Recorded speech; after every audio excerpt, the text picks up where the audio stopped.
ନମସ୍କାର ଦର୍ଶକ ବନ୍ଧୁ, ଆଜି ହେଉଛି 22 ସେପ୍ଟେମ୍ବର ରବିବାର 2024 ମସିହା ଆଶ୍ୱିନ ମାସ କୃଷ୍ଣ ପକ୍ଷ କନ୍ୟା 7 ଦିନ। ଆଜିର ନିଷେଧ ଖାଦ୍ୟ ହେଉଛି ବେଲ ଏବଂ ଲିମ୍ବ। ତେଣୁକରି ଆଜି ଆମେ ବେଲ ଏବଂ ଲିମ୍ବକୁ ଖାଦ୍ୟ ହିସାବରେ ଗ୍ରହଣ କରିବା ନାହିଁ। ଏବେ ଆସନ୍ତୁ ଜାଣିବା ମେଷଠାରୁ ମୀନ ପର୍ଯ୍ୟନ୍ତ 12 ଗୋଟି ରାଶିର ରାଶିଫଳ ବିଷୟରେ। ମେଷ ରାଶି। ମେଷ ରାଶିଜାତ ବ୍ୟକ୍ତିବିଶେଷମାନଙ୍କ ପାଇଁ ଆଜି ବ୍ୟବସାୟୀମାନେ ବ୍ୟବସାୟରେ ଲାଭବାନ ହେବେ। ଆଜି ଆପଣଙ୍କର ଦୂରଯାତ୍ରା ଯୋଗ ରହିଛି। ଆଜି ଆପଣ ବକେୟା ଅର୍ଥ ପ୍ରାପ୍ତ କରିପାରନ୍ତି। କର୍ମକ୍ଷେତ୍ର ସ୍ଥିତି ମଧ୍ୟମ ରହିବ। ପାରିବାରିକ ଜୀବନ ସୁଖପ୍ରଦ ରହିବ। ବିଦ୍ୟାର୍ଥୀମାନଙ୍କ ପାଇଁ ଦିନଟି ଭଲରେ କଟିବ। ଥଣ୍ଡାଜନିତ ସମସ୍ୟା ଦେହକୁ ଦେଖାଦେଇପାରେ। ଅଧିକ ଶୁଭତ୍ୱ ପ୍ରାପ୍ତି ପାଇଁ ଆପଣ ବହି ଯାଉଥିବା ଜଳରେ 9 ଗୋଟି ଲାଲ ମନ୍ଦାର ଫୁଲକୁ ପ୍ରବାହିତ କରିଦେଇ ଯାତ୍ରା ଆରମ୍ଭ କରନ୍ତୁ। ବୃଷ ରାଶି। ବୃଷ ରାଶିଜାତ ବ୍ୟକ୍ତିବିଶେଷମାନଙ୍କ ପାଇଁ ଆଜି ଶରୀରର ମେରୁଦଣ୍ଡରେ ଯନ୍ତ୍ରଣା ଦେଖାଦେବା ସହିତ ଅଣ୍ଟା ଆଦିରେ ସମସ୍ୟା ଦେଖାଦେଇପାରେ। ମାନସିକ ଦୁଶ୍ଚିନ୍ତା ବଢ଼ିଯାଇପାରେ। ପ୍ରତ୍ୟେକ ଗୁରୁତ୍ୱପୂର୍ଣ୍ଣ ନିଷ୍ପତ୍ତି ନେବା ପୂର୍ବରୁ ଭାବିଚିନ୍ତି ନିଷ୍ପତ୍ତି ନିଅନ୍ତୁ। ଅନ୍ୟକୁ ସାହାଯ୍ୟ କରି ପସ୍ତେଇ ପାରନ୍ତି। ତେଣୁକରି ଜଗି ରଖି ଚଳନ୍ତୁ। ବିଦ୍ୟାର୍ଥୀମାନେ ଉଚ୍ଚ ବିଦ୍ୟାରେ ସଫଳତା ପ୍ରାପ୍ତ କରିବେ। ଆଜି ମହିଳାମାନଙ୍କ ପାଇଁ ଦିନଟି ଶୁଭ ରହିଛି। ପାରିବାରିକ ଜୀବନ ସୁଖପ୍ରଦ ହେବ।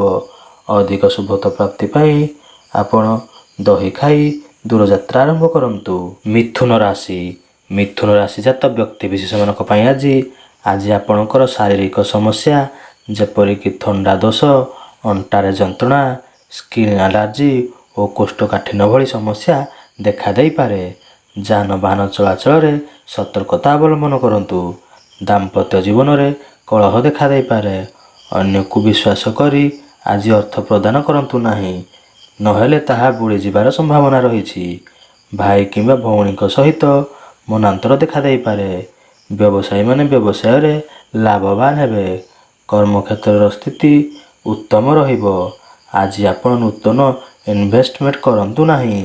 ଅଧିକ ଶୁଭତ୍ୱ ପ୍ରାପ୍ତି ପାଇଁ ଆପଣ ମା ଦୁର୍ଗାଙ୍କ ନିକଟରେ ଗୋଟେ ପାନପତ୍ରରେ 7ଟି ଲବଙ୍ଗ ଅର୍ପଣ କରି ଯାତ୍ରା ଆରମ୍ଭ କରନ୍ତୁ। କର୍କଟ ରାଶି। କର୍କଟ ରାଶିଜାତ ବ୍ୟକ୍ତିବିଶେଷମାନଙ୍କ ପାଇଁ ଆଜି ସନ୍ତାନଙ୍କର କାର୍ଯ୍ୟକଳାପକୁ ନେଇ ଚିନ୍ତିତ ହୋଇପାରନ୍ତି। ଆଜି ଅନ୍ୟର ମନକୁ ପଢ଼ିବାରେ ଆପଣ ସକ୍ଷମ ହେବେ। ପାରିବାରିକ ଓ ଦାମ୍ପତ୍ୟ ଜୀବନ ସୁଖପ୍ରଦ ହେବ। ଅପରାହ୍ନ ସମୟରେ କିଛି ନୂତନ ଦ୍ରବ୍ୟ ଆଜି ଆପଣ କ୍ରୟ କରିପାରନ୍ତି।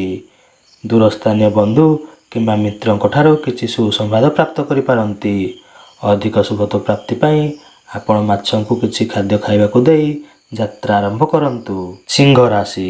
ସିଂହ ରାଶିଜାତ ବ୍ୟକ୍ତିବିଶେଷମାନଙ୍କ ପାଇଁ ଆଜି କୌଣସି ଆନୁଷ୍ଠାନିକ କାର୍ଯ୍ୟରେ ନିଜକୁ ନିୟୋଜିତ କରିପାରନ୍ତି। ପାରିବାରିକ ଜୀବନ ଉତ୍ତମ ରହିବ। ପୂର୍ବରୁ ଭାଇଙ୍କ ସହିତ ମନାନ୍ତର ଥିଲେ ତାହା ଆଜି ଦୂର ହେବ। ମନରେ ଉତ୍ସାହ ସୃଷ୍ଟି ହୋଇପାରେ। ନୂତନ ଜମି କିମ୍ବା ଭୂମି କ୍ରୟ କରିବା ପାଇଁ ଆଜି ଆପଣ ଚିନ୍ତା କରିପାରନ୍ତି। ବ୍ୟବସାୟୀମାନଙ୍କ ପାଇଁ ଦିନଟି ଉତ୍ତମ ରହିଛି। ପଡ଼ୋଶୀଙ୍କ ଠାରୁ ଆଜି ଆପଣ ସାହାଯ୍ୟ ସହଯୋଗ ପ୍ରାପ୍ତ କରିପାରନ୍ତି। ବିଦ୍ୟାର୍ଥୀମାନଙ୍କ ପାଇଁ ଦିନଟି ଉତ୍ତମ ରହିଛି।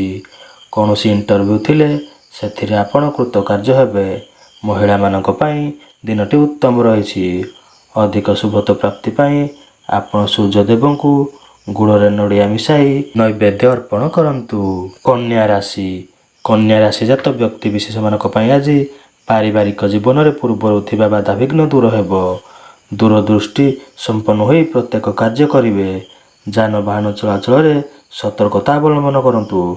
କର୍ମକ୍ଷେତ୍ର ସ୍ଥିତି ମଜବୁତ ରହିବ।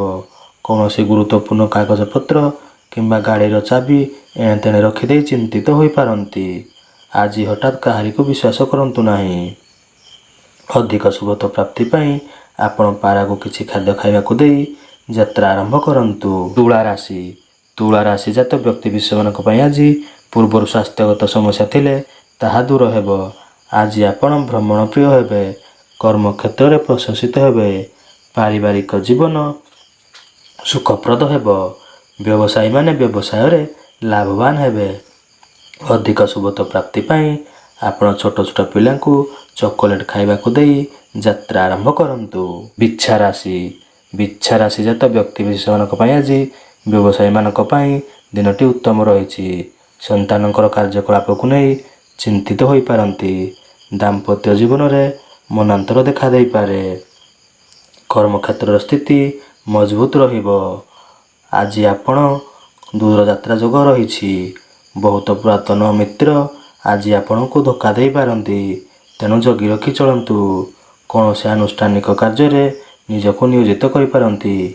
ବିବାହ ବ୍ରତ ଆଦି ମାଙ୍ଗଳିକ କାର୍ଯ୍ୟରେ ଯୋଗଦାନ କରିପାରନ୍ତି। ଅଧିକ ଶୁଭତ୍ୱ ପ୍ରାପ୍ତି ପାଇଁ ଆପଣ ଗୋଟା ପାନପତ୍ରରେ 7ଟି ଲବଙ୍ଗ ଓ 7ଟି ଗୋଲମରିଚକୁ ହନୁମାନଙ୍କ ନିକଟରେ ଅର୍ପଣ କରି ଯାତ୍ରା ଆରମ୍ଭ କରନ୍ତୁ। ଧନୁ ରାଶି। ଧନୁ ରାଶି ଜାତ ବ୍ୟକ୍ତିବିଶେଷମାନଙ୍କ ପାଇଁ ଆଜି ସନ୍ତାନଙ୍କର କାର୍ଯ୍ୟକଳାପକୁ ନେଇ ଖୁସି ଅନୁଭବ କରିବେ। ଆୟ ଅପେକ୍ଷା ବ୍ୟୟ ଅଧିକ ହେବ। ଦୂରଯାତ୍ରା କରିବା ପାଇଁ ଯୋଜନା କରିପାରନ୍ତି। ପାରିବାରିକ ଜୀବନରେ କିଛି କଥାକୁ ନେଇ ଚିନ୍ତିତ ହୋଇପାରନ୍ତି। ବ୍ୟବସାୟୀମାନେ ବ୍ୟବସାୟରେ ଲାଭବାନ ହେବେ। କର୍ମକ୍ଷେତ୍ର ସ୍ଥିତି ଉତ୍ତମ ରହିବ। ବିଦ୍ୟାର୍ଥୀ ଓ ମହିଳାମାନଙ୍କ ପାଇଁ ଦିନଟି ଉତ୍ତମ ରହିଛି। ଅଧିକ ଶୁଭତ୍ୱ ପ୍ରାପ୍ତି ପାଇଁ ଆପଣ ଭଗବାନ ମହାଦେବଙ୍କୁ ଦର୍ଶନ କରି ଯାତ୍ରା ଆରମ୍ଭ କରନ୍ତୁ। ମକର ରାଶି। ମକର ରାଶି ଜାତ ବ୍ୟକ୍ତିବିଶେଷମାନଙ୍କ ପାଇଁ ଆଜି କୌଣସି ନୂତନ କାର୍ଯ୍ୟ ଆରମ୍ଭ କଲେ ତାହାକୁ ଭଲରେ ସମାପ୍ତ କରିପାରିବେ। ଦେହ ମନ ସୁସ୍ଥ ରହିବ। ପାରିବାରିକ ଜୀବନରେ କିଛିଟା ସମସ୍ୟା ଦେଖାଦେଇପାରେ। ପୂର୍ବରୁ ଥିବା ବାଧାବିଘ୍ନ ଦୂର ହେବ। ଶରୀରରେ ୟୁରିକ ଏସିଡ୍ ବଢ଼ିବା, ଥଣ୍ଡା ଏବଂ ପାଦରେ ଯନ୍ତ୍ରଣା ହେବା ଓ ଡାଇବେଟିସ୍ ବଢ଼ିଯିବା ସମସ୍ୟା ଦେଖାଦେଇପାରେ।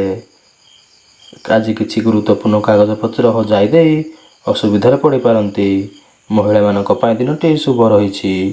ଅଧିକ ଶୁଭତ୍ୱ ପ୍ରାପ୍ତି ପାଇଁ ଆପଣ କାଳି ଗାଈକୁ କିଛି ଘାସ ଖାଇବାକୁ ଦେଇ ଯାତ୍ରା ଆରମ୍ଭ କରନ୍ତୁ। କୁମ୍ଭ ରାଶି। କୁମ୍ଭ ରାଶି ଜାତ ବ୍ୟକ୍ତିବିଶେଷମାନଙ୍କ ପାଇଁ ଆଜି ଦାମ୍ପତ୍ୟ ଜୀବନରେ ପତି ପତ୍ନୀଙ୍କ ମଧ୍ୟରେ କଳହ ଦେଖାଦେଇପାରେ। କର୍ମକ୍ଷେତ୍ରକୁ ନେଇ ଚିନ୍ତିତ ହୋଇପାରନ୍ତି। ଯାନବାହନ ଚଳାଚଳରେ ସତର୍କତା ଅବଲମ୍ବନ କରନ୍ତୁ। ଉଚ୍ଚ ପଦାଧିକାରୀଙ୍କ ସହିତ ମତାନ୍ତର ଦେଖାଦେଇପାରେ। ବିଦ୍ୟାର୍ଥୀମାନଙ୍କ ପାଇଁ ଦିନଟି ଅନୁକୂଳ ରହିଛି। ବ୍ୟବସାୟୀମାନେ ବ୍ୟବସାୟରେ ଲାଭବାନ ହେବେ। ମହିଳାଙ୍କ ପାଇଁ ଦିନଟି ଶୁଭ ରହିଛି। ବିବାଦୀୟ ମନ୍ତବ୍ୟ ଠାରୁ ଆଜି ଆପଣ ଦୂରେଇ ରୁହନ୍ତୁ। ଅଧିକ ଶୁଭତ୍ୱ ପ୍ରାପ୍ତି ପାଇଁ ଆପଣ ବୁଲା କୁକୁରକୁ କିଛି ଖାଦ୍ୟ ଖାଇବାକୁ ଦେଇ ଯାତ୍ରା ଆରମ୍ଭ କରନ୍ତୁ। ମୀନ ରାଶି। ମୀନ ରାଶି ଜାତ ବ୍ୟକ୍ତିବିଶେଷମାନଙ୍କ ପାଇଁ ଆଜି ଦାମ୍ପତ୍ୟ ଓ ପାରିବାରିକ ଜୀବନ ସୁଖପ୍ରଦ ହେବ। ଧର୍ମ କାର୍ଯ୍ୟ ପ୍ରତି ଆଜି ଆପଣ ମନ ବଳାଇ ପାରନ୍ତି। ଆଜି ଥଣ୍ଡା, କଫ, ପେଟଜନିତ ସମସ୍ୟା, ଉଚ୍ଚ ରକ୍ତଚାପ ଓ ତଳିପାଦର ଯନ୍ତ୍ରଣା ଭଳି ସମସ୍ୟା ଦେଖାଦେଇପାରେ। ଅନ୍ୟକୁ ସନ୍ଦେହ କରି ଅସୁବିଧାରେ ପଡ଼ିପାରନ୍ତି। ଗୃହ ପ୍ରତିଷ୍ଠା, ବିବାହ ବ୍ରତ ଆଦି ମାଙ୍ଗଳିକ କାର୍ଯ୍ୟରେ ଯୋଗଦାନ କରିପାରନ୍ତି। ଅଧିକ ଶୁଭତ୍ୱ ପ୍ରାପ୍ତି ପାଇଁ ଆପଣ ଶିବଙ୍କ ନିକଟରେ 7ଟି ବେଲ ପତ୍ର ଅର୍ପଣ କରି ଦୂରଯାତ୍ରା ଆରମ୍ଭ କରନ୍ତୁ।